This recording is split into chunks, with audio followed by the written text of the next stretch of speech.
ఇప్ప పువ్వు tribal food మాత్రమే కాదు, బ్రిటిషర్స్ మన వరకు చేరనివ్వని పోషక గని.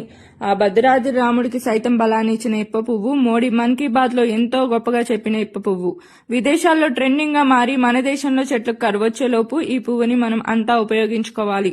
ఇప్ప పువ్వు మోకాల నొప్పులు, కీళ్ల నొప్పులు ఉన్నవారు తిన్నారంటే ఎముకలు ఇనుముల్లాగా తయారవుతాయి. ఒంట్లో రక్తం తక్కువ ఉన్నవారు తిన్నారంటే కావలసినంత రక్తం పడుతుంది. ఇది నేను చెప్పింది కాదు, ఇక్రిసాట్ న్యూట్రిషనిస్టులు పరిశోధించి చెప్పిన విషయం.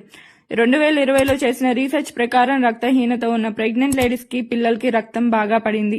నిద్రలేమి సమస్యలు దూరం చేయడానికి, సైనస్ తో బాధపడే వారికి, ఆర్థరైటిస్, లివర్ డీటాక్సిఫికేషన్ లో, ఐసైట్ మెరుగుపరచడంలో ఇలా ఎన్నో ఉపయోగాలున్నాయి. మందులు లేకుండా పెరిగే వాటిలో ఇప్ప పువ్వు ఒకటి. ఇప్ప పువ్వుని 7 నుంచి 8 సార్లు క్లీన్ చేస్తే తప్ప క్లీన్ అవ్వవు. వీటిని లడ్డూలు చేయడంలో 95% ఇప్ప పువ్వు, 5% నువ్వులు, పల్లీలు, బెల్లం వేసి చేస్తున్నాము.